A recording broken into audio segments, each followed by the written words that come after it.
Hi, Vandana. So nice to see you again. Start, Dr. Shiva Vandana, on behalf of DiEM25 and personally, it's a great honor and pleasure to be welcoming you today at this DiEM TV episode. I would say that it's quite needless to be introducing you, except maybe highlighting that all throughout your career, from physicist to activist, you have been carrying out restlessly crusades, fights, actions with devotion and commitment and impressive courage, energy, and passion. We last meet at Rio's Plus 20 in 2012 at Rio de Janeiro. That very summit produced A Future We Want, that very document, which in fact, we have to be blunt, it's a neoliberal document. There is no mention of food speculation, there is no mention of financial transaction tax, there is no mention of regulating corporations and limiting them. So it's a weak, I would say that it's a weak document and voluntary, and also corporations were quite pleased by the language. Now the next milestone is the Paris Agreement in 2015, and again, better than no agreement, but doesn't provide any blueprint. It's just a hope for climate actions to come. And the only important point is the Article 6, which is still to be developed, in fact, and by the national countries to be setting their own targets, and most likely will be over the next conference of the parties, who knows when. The last summit, Madrid, again, failing in writing down the rule of global markets, carbon markets. Now, so we don't have the future we want. That's quite clear. What did go wrong? Why didn't we succeed? Lack of political willingness, dominant interest of the corporations.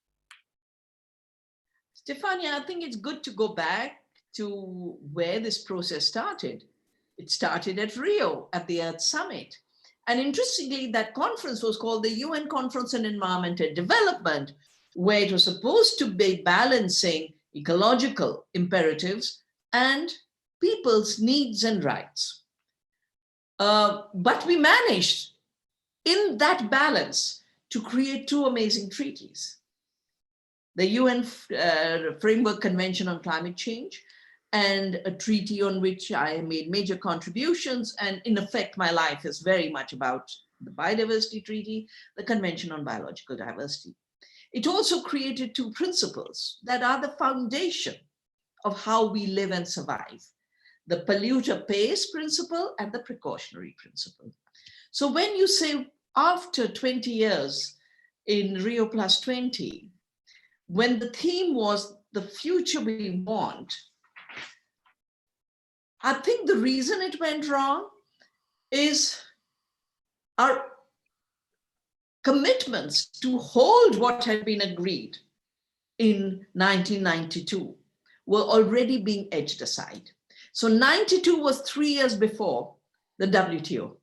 And I remember when people said, don't have different treaties, one in Montreal, one in Bonn, put it together in a new environment program, environment organization, not just a program. And we were told, no, the world can't afford a new organization. And 3 years later, it could afford not just a new organization, but an organization based on the principles of deregulated commerce, profits come first, and greed will be unlimited. Now, those were the precise problems that had caused the climate problem. Those are the problems of limitless growth, limitless greed that had created the problems of erosion at that time of biodiversity. Today, we have to talk about extinction. It's 200 species disappearing a day. At that point, GM soya didn't exist, but today they're burning the Amazon for GM soya. So what went wrong at Rio Plus 20?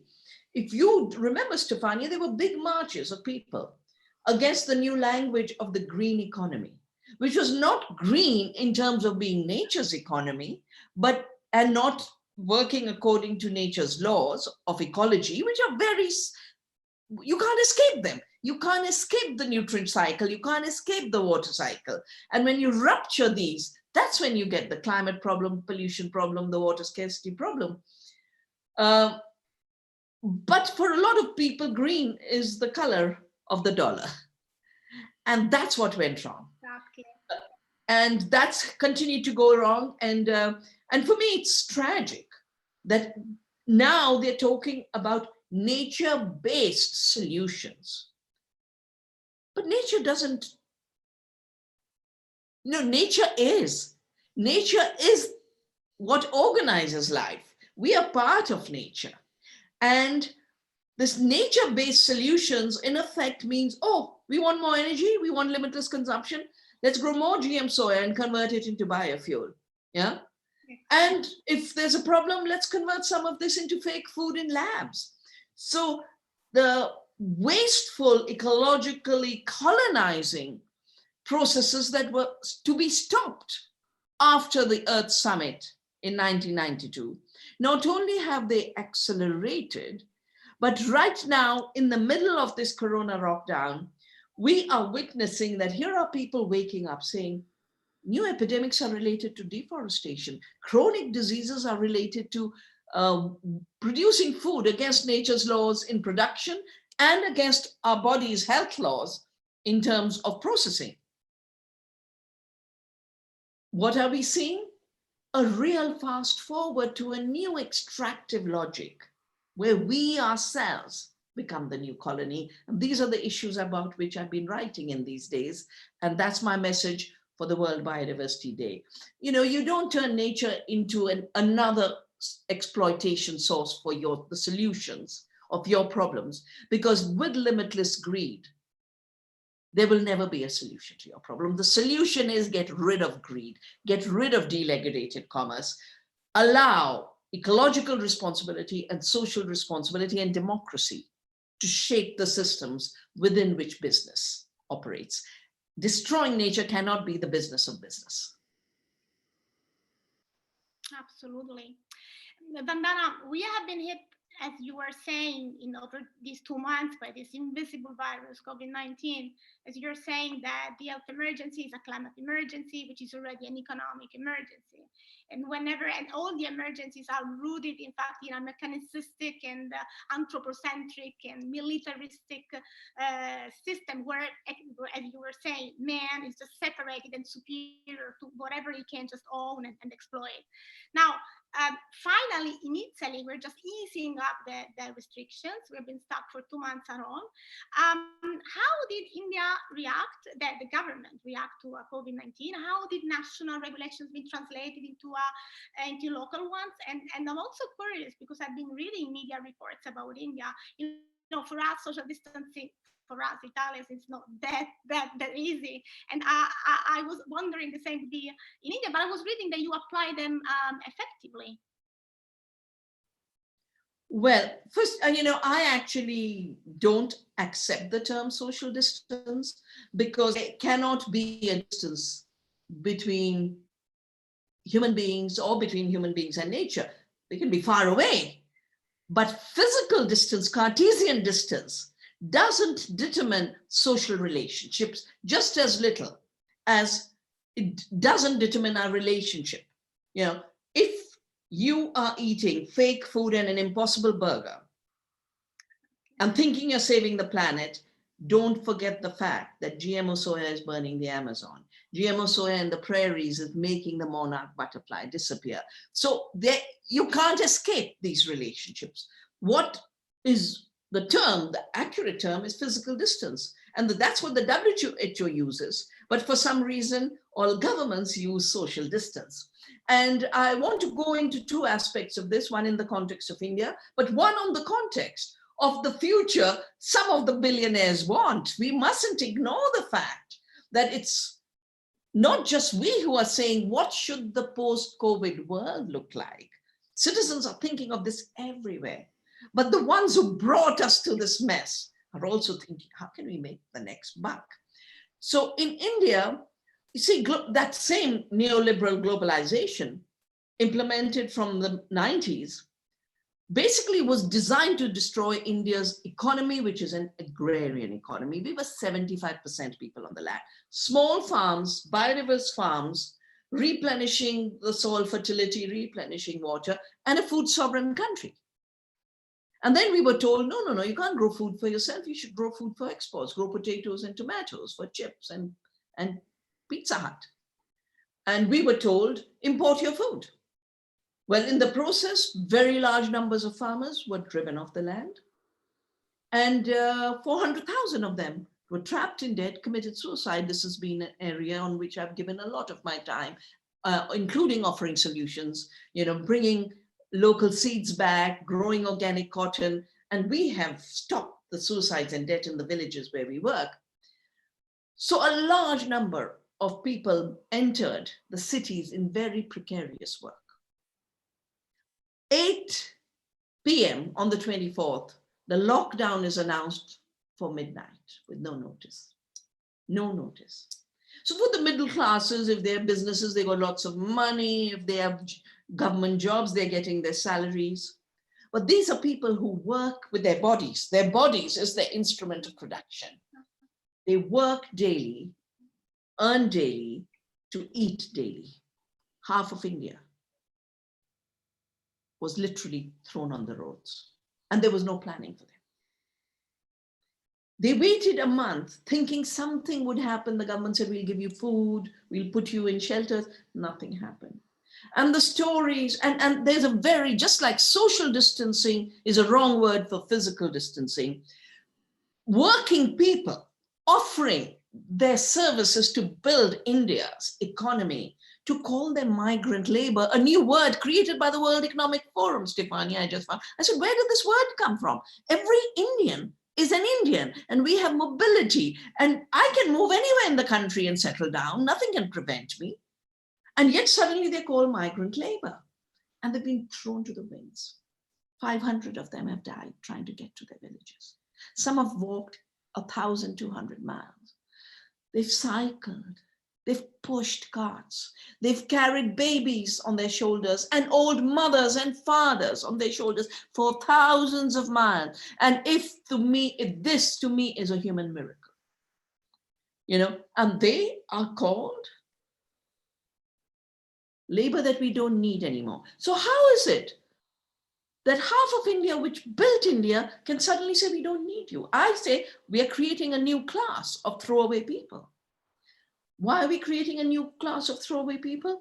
Because there are 5, 10 tech companies who think that the future by force will be robotic and digital and based on artificial intelligence, and we won't need people.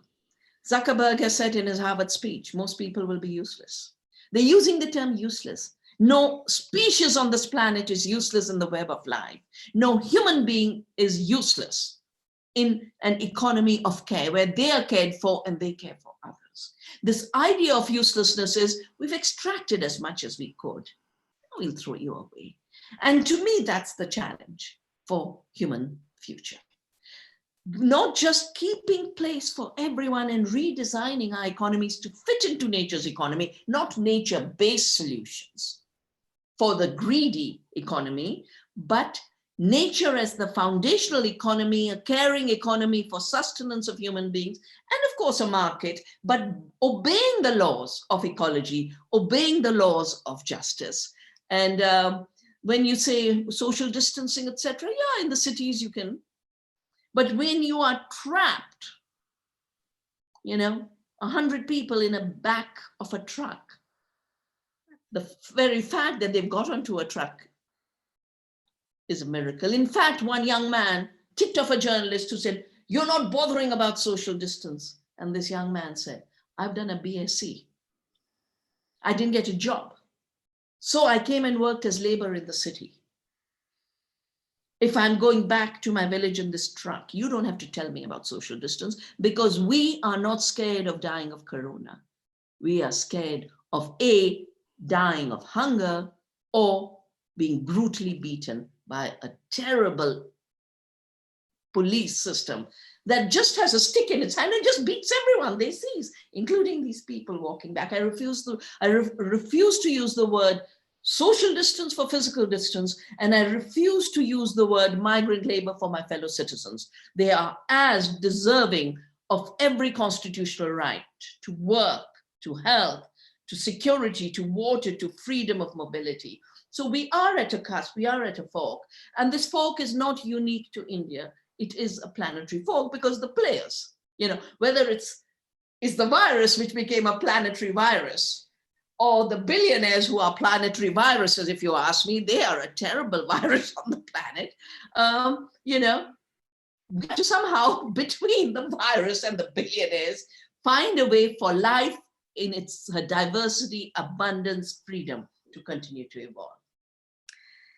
Economic and social inequalities, unfortunately, are still there. You were perfectly highlighting it in your in the Earth Day planetary communique that Vandana, your organization, and more than 500 organizations all across the world, 50 countries, have been launched this communique for urging for action, for policy, for politicians to be taking into real consideration the well-being of the planet and of the people. I have seen the video, I watched the video, and it really moved me. The messages were very poignant, in fact, and it was also underlined that the function, the importance of indigenous communities. Now, there are very many anthropologists who are just nowadays stating clearly that the future of humankind is relating and depends on listening to indigenous communities, because they know the best how to protect the environment. They are sustainable by naturally. And there has been a very useful experimentation that happened in Australia in the 90s. The Australian government, after a history of marginalizing, have just granting the indigenous community protected areas to be preserving, to be in line with the governmental policies. So indigenous communities, and then there is a kind of new animism which is catching on. I was reading recently an article by The Guardian whose title was, "Should this tree have the same rights as you?"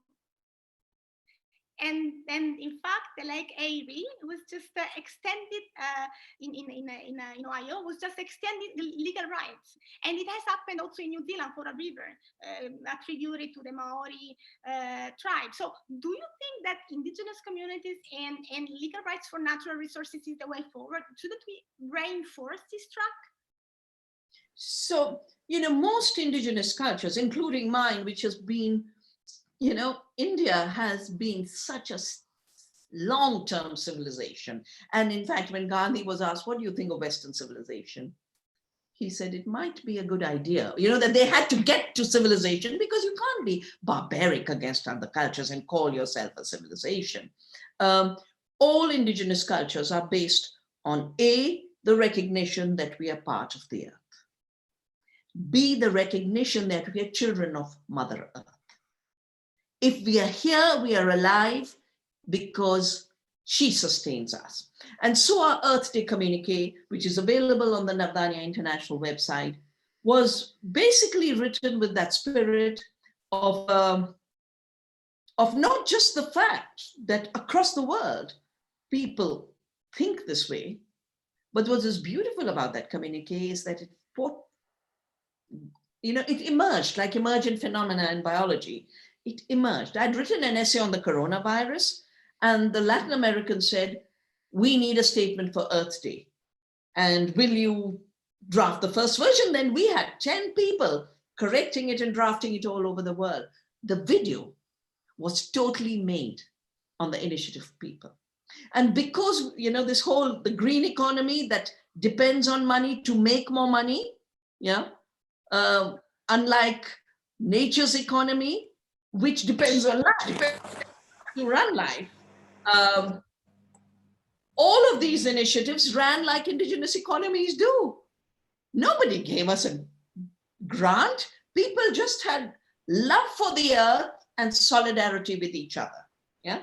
And this is how indigenous economies have run. I mean, I am so old, Stefania, that I have watched my culture over so many changes. And I have watched societies that had no money, but had the most beautiful jewelry, the most beautiful clothing, the most beautiful houses, without money.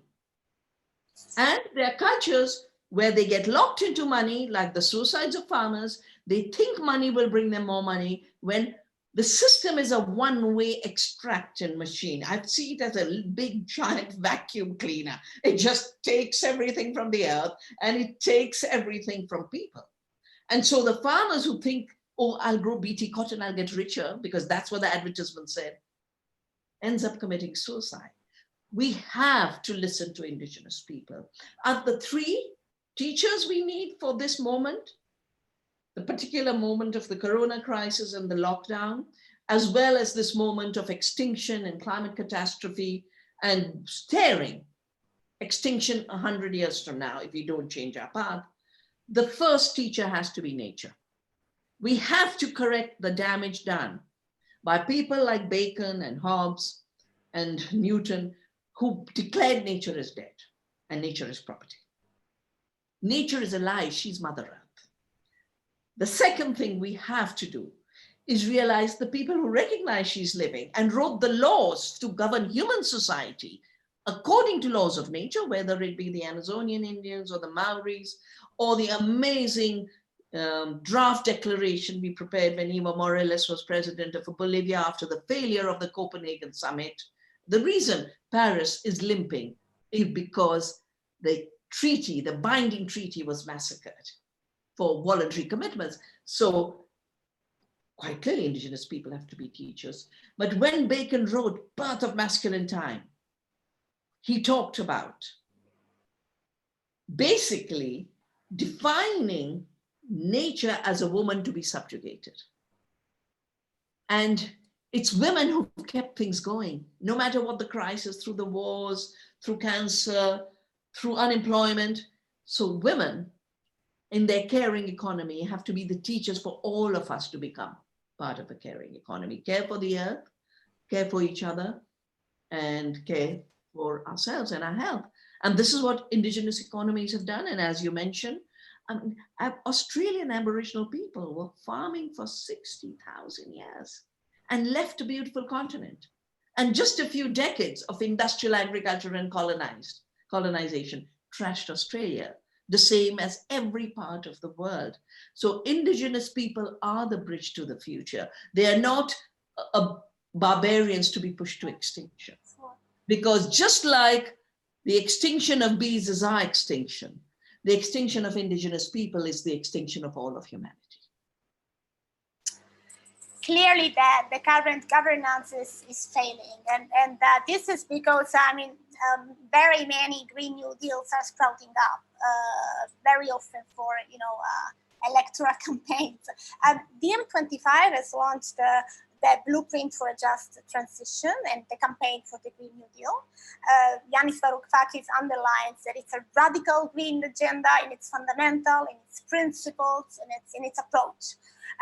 Last December, the European coordinators have been sending to the European Commissioner, Ursula von der Leyen, an open letter highlighting that the European Green Deal is not ambitious enough in terms of money, in terms of time, in terms of the economic model itself, which is just based on competitiveness, competition. Now, you are calling for, as you're saying, this Earth Green New Deal. The economy of care. How would it be managed? How would it be financed? How would it be carried out? Well, I just mentioned when I gave the example of Earth Day community, an example of things that happen without being financed, because people forget that the earth is creative and active, that people, if they decide, can be creative and active. And when they act together, they can create amazing things. I'm doing a dictionary, or an economic dictionary, because I have watched words change meaning very, very fast. Development used to mean the growth of an embryo into a human being, the growth of a seed into an oak tree. And now it means, how can World Bank prescribe solutions? That is not development, that is dictatorship. So a biological term was taken from its self-determining quality to become an economic term of imposition. The word invest was related to care, how to make something very beautiful. I invest in my child, I allow them to flourish. I invest in my land. Indigenous people in India, once I was at a meeting to stop a bauxite mine, and this old man just got up and started to leave. And I said, "Why are you leaving?" And he says, "The earth is calling me. I have to go beautify the earth." For him, farming, no, not drudgery and horrible. It was his time of a call. And the earth had called him to go beautify her. That was investment. It's when the East India Company was created in 1600. By 1610, in 10 short years, invest became making money. It suddenly changed its meaning. It went, care disappeared. So when you ask me, how can we have an earth, a new deal with the earth? First, I'd like you to remember that the New Deal in 1930 by Roosevelt was because there was a Dust Bowl, which was an ecological crisis. And then there was the Great Depression, a condition that we are entering into according to all predictions because of the violence of lockdown on economic livelihoods. And at that point, there were the robber barons who had to be regulated, and there was public financing. Roosevelt could have said, how do I get the robber barons to finance the Green New Deal, the New Deal? And it wouldn't have worked. It worked because he said, here is public money. I'm going to put it to creating livelihoods and employment in the purpose of regenerating the earth. He called it the conservation core. So the earth was at the center and people's labor was at the center and public financing was at the center. A lot of the Green New Deal language right now is like that Rio +20 event. The green economy of how do you extract new money in a new adjustment. So that kind of Green New Deal ends up being financialization of nature, which is what the BlackRocks want.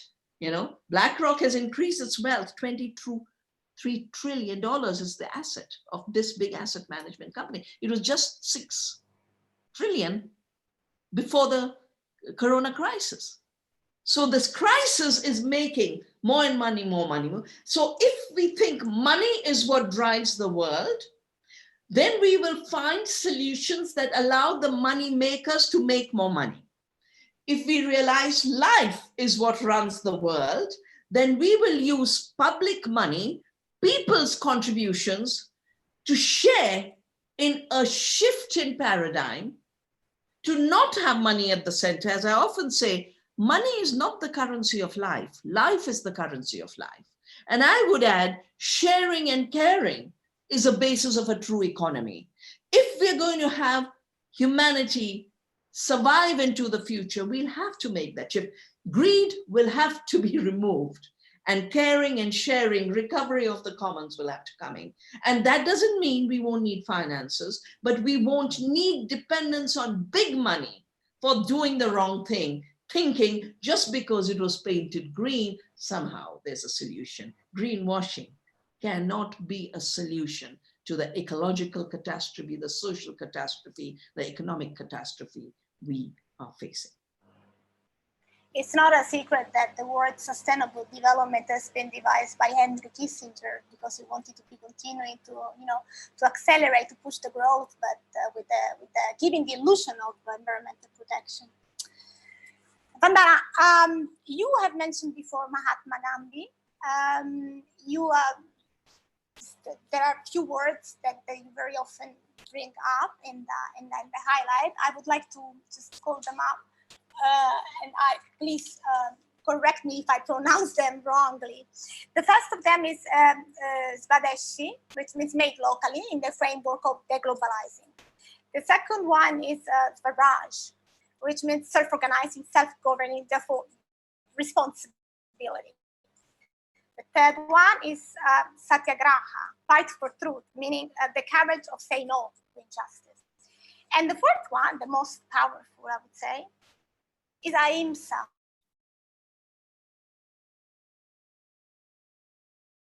which means non-violent reason, but to the action, to the violent action. Now, do you think that this failing system is merely due to violence, and that ahimsa, non-violence, would be the solution? Well, I definitely think violence is at the root of both the destruction of nature, that's violence against the earth, I call it the war against the earth, and whether it's poverty or hunger or unemployment, these are structural violences against people. And then these structural violences get deeper. Violence against women. And this violence against women, has, as all reports show, has jumped 30%. Yeah. At the Food Expo, your former in Milano. You know, we were there on the stage, and there was this play on femicide, you know, and these were big concerns. Even then, they've just accelerated. If we think of ourselves as one earth family, and we think of ourselves as one human family, and we realize that these hierarchies that have been created by violent thinking and violent behavior are all constructions, that patriarchy is a construction that assumes women are less than men, that racism is a construction that thinks people with a little more pigmentation of the skin are somehow a problem, and white is superior, or some religions are superior. These ideas of superiority in a world where there is no inequality, there is diversity. A tree is different from a herb, a microbe is not like an elephant, but none of them have an unequal role in maintaining the web of life. And in terms of our different cultures, in terms of our different genders, each of us has an amazing contribution. So ahimsa, as the organizing principle of relationships in a living world, means you realize that whoever it is, it could be a microbe, it could be a plant, it could be an animal, it could be a woman, it could be a child, that they have equal standing. Yes. And therefore, they cannot be violated. Awareness of their sovereignty, putting limits on your action, that is non-violence. It's respect for relationships of love, relationships of compassion. So Swaraj is realizing that you must govern yourself, but with the recognition that others also have a right to govern themselves. Colonialism not only will we govern ourselves, we'll govern others also. And Swaraj grew as a language by Gandhi. His brilliant book, Hind Swaraj, he wrote on the ship going from England in 1909, handwritten. And his hand would get tired, he shifted the pen to the other hand. Hind Swaraj has been my Bible for freedom. And if anyone, it's very simply written, it's question and answer, and it's about industrialism being treated as civilization. And he talks of self-organization. But how can I self-organize myself if I don't have values? If I don't understand limits? And where do limits come from? Ahimsa, non-violence. Swadeshi. How can I allow a few factories in England to capture Africans as slaves, capture the land of the indigenous people, put India into slavery, make us dependent on imported cloth while we are slaves to produce the raw materials? Gandhi said, we'll spin our cloth. And I was just writing for, because of the lockdown, here are people going back to the villages. And the village economy has been rendered destitute because of globalization. So I'm asking them to remember Swadeshi. 1905, the movement began that we must produce our own things and we must boycott that which destroys nature, our livelihoods, and our culture. And third, the Satyagraha. With the truth, when Gandhi wrote it, he talked about truth as the law of conscience against unjust law. And when he was dealing with it in South Africa, it was the racist laws that said Indians are inferior to the whites. And when he came back to India, it was salt laws. I have followed it for saying, how can you force us to use GM seeds? We have seed sovereignty and we will not obey your laws. So Satyagraha in his time was basically, you have an obligation to obey higher laws. In our time with the ecological crisis, what I say is, the truth is, we are part of the earth. So anything that ruptures our relationships with the earth and is violent with the earth, we have a duty to not obey that system, not participate in that system, to basically do civil disobedience. Civil disobedience can begin by saying, I will not consume things that destroy the earth. I will not overconsume. I will take what I need. But it also means having the courage to not subject yourself or allow others to be subject to violence. And, I am witnessing that, the part of the lockdown that's related to containing the epidemic is one thing, but the plans to make this lockdown permanent and to displace people forever and impose systems that children should never go to school ever again because they should learn remotely on their computers. No, that's a violence of the right of the child. The right of the child is to education, including in community, forcing everyone into a digital financial economy, cryptocurrency deciding what we are worth. These, I believe, are systems where we have to say, what's the truth of being human? What's the truth of being alive on this earth? That truth is what must guide what I am calling the Satyagraha for life, a civil disobedience against everything that destroys life and freedom, and an upholding of life and freedom as the compass of what should guide us. Vandana, this morning when I opened up my email box, I received your Earth journey that is going to be, that is for the Biodiversity Day, 22nd of May, now coming. And you are just clearly explaining, saying that there is, you explain patenting and biopiracy. And you say that Microsoft, in the peak of COVID-19, has been granted a patent, like number 000060634, in weaponization, like it's instrumental, but not for the worse and not for the better.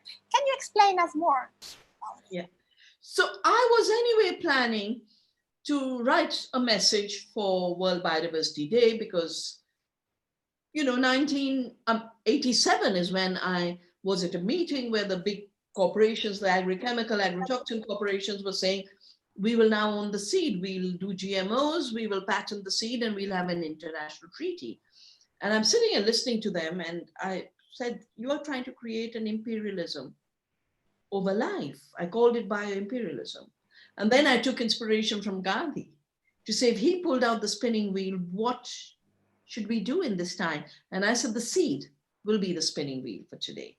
So while I was going through my journey of having worked on saving seeds, having worked with my government and parliament to write laws that say seeds are not an invention and therefore can't be patented, I'm sent a patent, WO, World Patent 060606. And it is, the para that describes it talks about mining bodily movement, and the bodily movement includes every brain function of ours, how we are thinking, our blood pressure, how's our blood pressure moving, everything about us, the integrity of our amazing autonomous sacred body is now being defined as a mine for data to be sucked out, and then through processing by algorithms, an assignment made about what we are worth, and a cryptocurrency to be assigned to us. I find this not just as biopiracy, because we are living beings, we are part of we are part of biodiversity, and I have fought and written laws nationally, internationally, that even if you take one part of a plant, it is biopiracy, because the plant has integrity. And therefore you can't take it without permission.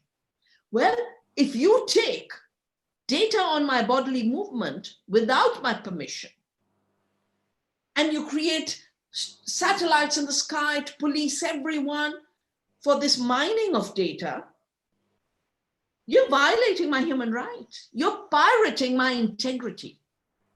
And I really see this as that moment that hit me in 1987, where I said, I'm going to give my life for the protection of life on Earth, biodiversity, and the seed.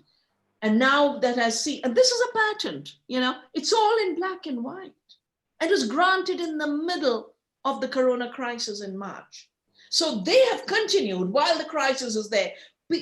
People can't go to their little corner shop. A bakery can't bake their bread.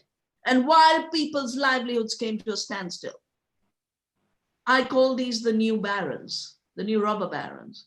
They were busy saying, how can we own humanity now? And the way I look at it and the way I've written about it in my blog that's available on the Navdanya website, I said, we are being turned into the new colony. 500 years ago, the colonies were Latin America, Africa, India. And then Monsanto tried to turn the seed into their colony, and I resisted it. And I'm so grateful. For 33 years, I have dedicated my life to keep the seed free, and movements around the world are absolutely standing there in defense of the seed and its freedom. Now, we are being reduced to the new colony. Our minds and our bodies are being reduced to the new colony. If the older colonialism said, oh, women are less because they're bodies without minds, and the patriarchs can control them because they have minds, and their minds have escaped the body, which is what Descartes wrote. Right now, they say both your mind and your body is ours to mine.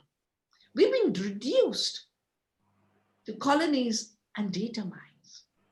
And then they're telling us, not only will they police every movement of ours, every feeling of ours, they're even going to give us value. And as I said in the beginning, there's nothing like a useless person. There's nothing like a person whose value is less. Why do we have a human rights declaration that all human beings have equal rights? It came out of the Nuremberg trials. It is really a result of realizing that no human being has a right to treat other human beings with violence. That too, Hitler's Germany was about violence. This is a different, more subtle form of violence, and it is time for humanity to really, everyone consciously, every community consciously, to say, who are we? What is this beautiful earth? What future do we want? And which future will we say no to through the highest satyagraha that humanity has been asked to engage?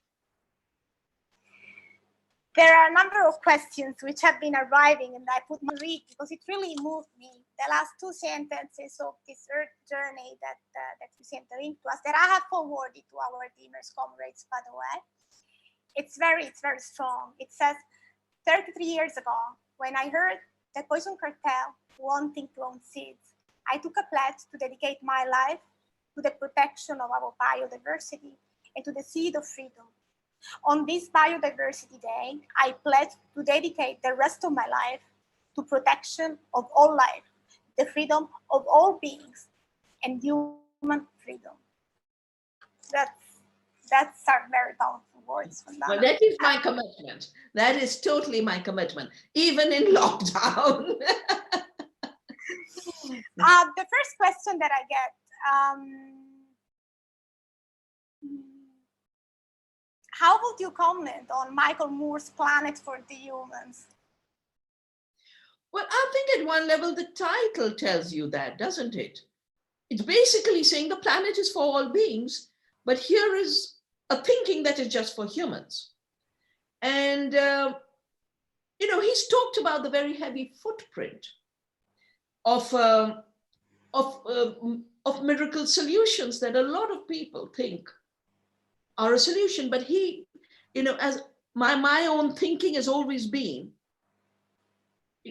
you have to take the full ecological footprint. So if you're bringing solar, or you're bringing biofuel, or you're bringing whatever, you have to assess, how does the system work in relationship to the earth as a system? and society as a system. And that's what the film really is about. I think some people have misunderstood it, but I think it is a wake-up call to say, this money-driven green economy is not going to be the solution. An ecologically conscious shift in our production systems, our consumption systems, and our awareness of us being part of a living earth, that we are alive and the earth is alive, that shift. So in a way, I hope this film will let people realize that humans are for the planet is not for humans. And by the way, Vandana, in this very movie, you just come out to be one of the fewest real environmentalists. You say the truth about biomass in that very movie. We have to say that. Well, I was on the climate march. I was marching on the climate march when that person has interviewed me, because I remember that setting. So I was very much there in solidarity. But when they asked me about biofuels, I told them about the fact that biofuels take more fossil fuels than they substitute, but worse, they take food away from people. They're growing soya in the Amazon.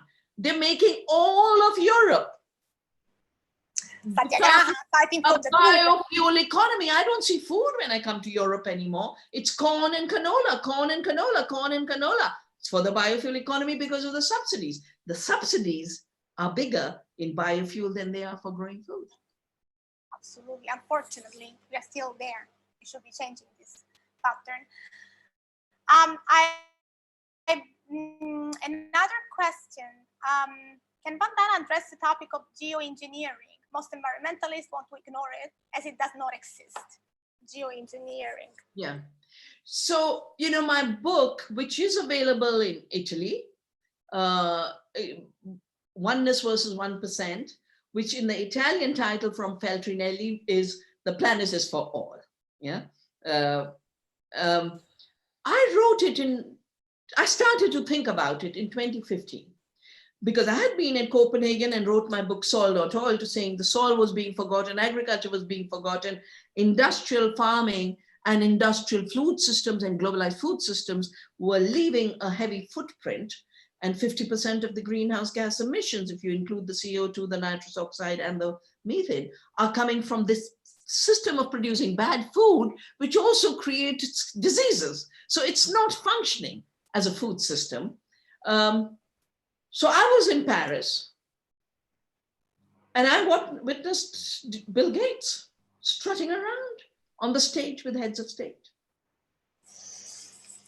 offering two solutions to the climate crisis: geoengineering and genetic engineering. So I realized something had shifted. And that's when I did the book, because I wanted to understand the shift. The understanding of ordinary people is, here are democracies, people vote for governments, governments are elected, they're sovereign, they then regulate businesses and protect us. But deregulation of commerce through WTO and free trade meant that some players shut up. So e-commerce gained over local shops, and now Jeff Bezos is going to be a trillionaire in a few years and became richer by 24 billion during the lockdown. Bill Gates, the first decision of WTO was to make movement of information and software tax-free.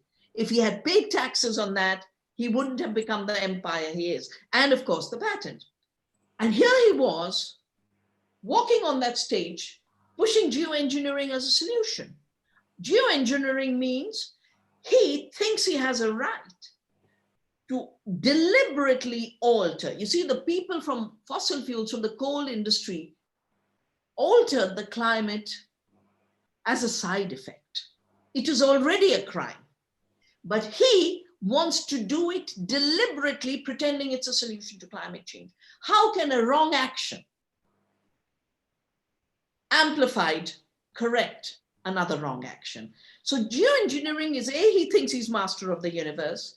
Two, I have debated lots of geoengineers, and they use stupid ideas like this. If we blanket the earth with pollution, with sulfur particles and clouds, the sun won't come in. I say, A, the sun is not the problem. Pollution is the problem. So don't make sun look the problem.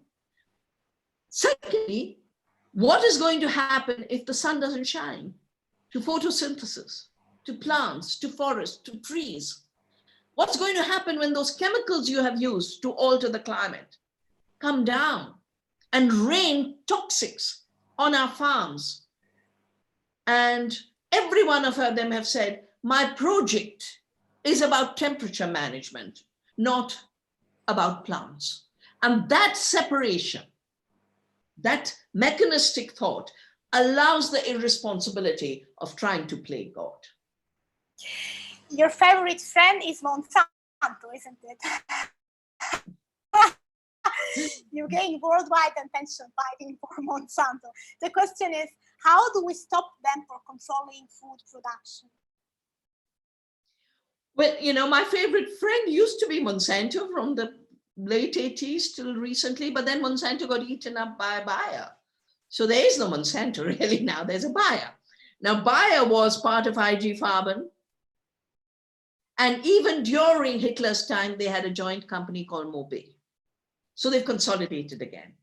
There are 4 companies, I call them the poison cartel: Bayer, Monsanto, Syngenta, ChemChina, Dow, DuPont, and BASF.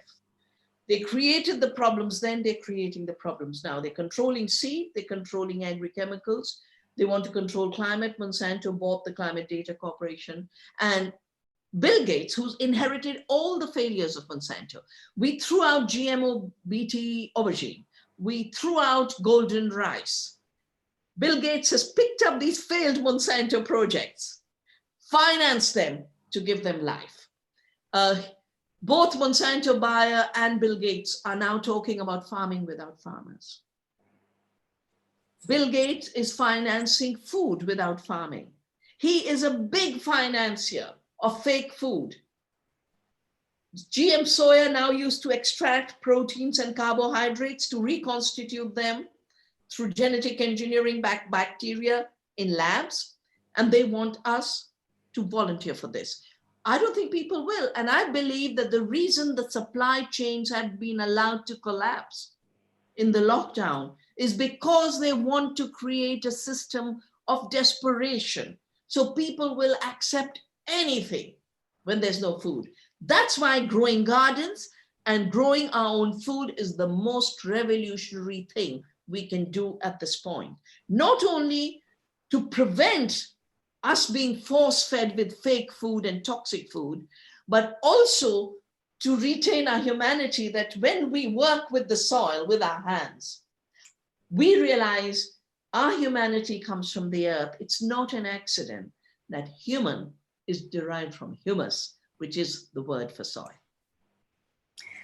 I still have time for last question, please, because I love this one. How can precarious citizens practice civil disobedience when they struggle taking care of their families and they can't afford to buy fair trade food? How can they live ethically?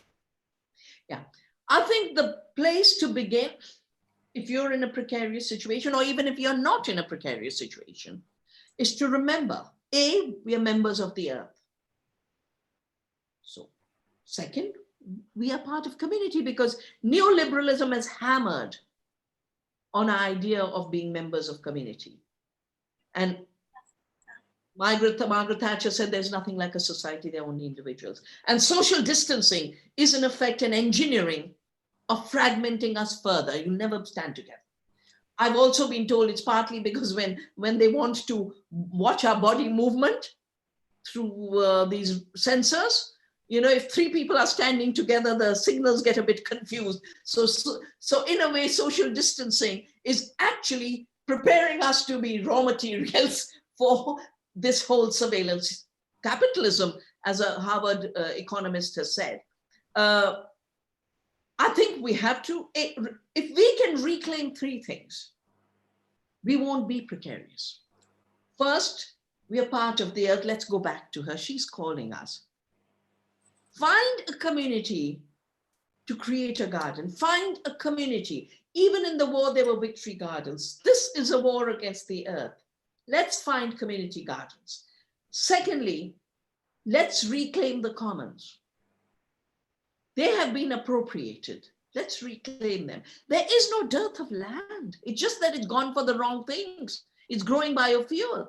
When the 2008 crisis hit, and people in Italy, Greece, young people would ask me, you know, they've destroyed everything, they've taken our work. I'd say, grow food, grow a garden. And they're doing that. They've created entire new communities. Third element of that is this entire industrial model made us look down on bodily labor and made us think that using only our heads was superior. Now they're saying, you know, we don't even need your heads. We don't need your minds also. You're redundant totally. Our bodies are amazing. Our bodies are amazing, self-regulating, self-defined systems, complex, 60 trillion microbes in our gut, 600 trillion viruses going through us all the time. This declaration of war against microbes, you know, I think of it, I say, oh, first they declared war against women and did the witch hunting. Then they declared war against indigenous people and tried to colonize us. Then they declared war against insects and used Hitler's chemicals to kill insects. And now they're declaring war against microbes, but we are microbes. We are made of microbes. 90% of every human being is microbes. So let's create new friendships with soil microbes, with microbes in our gut. Let's grow our knowledge together. Let's reclaim the beauty of being human, the beauty of being on this earth, and remove every deficiency that has forced us into a precarious place, to celebrate life in her abundance, in her community, in her sharing, in her oneness. Vandana, in one of your last interviews, you said, I'm an optimist by nature. There is not such a thing like certain and fixed frame. Everything is just evolving and changing towards transformational path. Let's join together hands, hearts, and heads. So what's the first, just by concluding, but just what's the first step for that? Yeah, so most of us have been told we don't have heads. We all do. But the head, as intelligence and the mind, is not just sitting here. Every part of our body is intelligent. Our gut is being called the second brain. So when I say head, I mean mind. I mean the consciousness that's flowing through every part of us. When I talk hands, I'm talking about the creativity of the human being. And when I talk heart, I'm talking about the fact that we are compassionate beings. We are related beings. And when you're related, then compassion has to flow from you. So the reason we can't be in despair is because life is so beautiful. And life is just waiting to be lived. And there's an invitation from life, there's an invitation from the earth, and there's an invitation from the future. As I say, the only thing we have to shed is chains, invisible chains of new dictatorships, old chains of captive minds and pollutions of the mind, and really experience what being human is about. And as I'm writing in my new book, it's the true economy is the economy of giving. As St. Francis said, it's only in giving that you receive. And all of nature works by giving. Nature does not work by saying, the bee doesn't tell the flower, I'll pollinate you if you give me so much bread. She pollinates. And the flower offers her pollen. This mutual giving in generosity is the head, heart, and hand coming together in every being in the art of giving. So Vandana, thank you immensely for this talk. Thank you, Stefania. It was a joy. And we will join hands, heads, and hearts together like a butterfly effect for a transformation of the earth, hopefully. Namaste. Absolutely. Yes, together. Yeah. And the lockdown is not a social distance. We will be more united. Physical. coming out. We will be more together coming out. Absolutely. Thank you very much. Thank you very much. Thank you so much. Lovely. Yeah.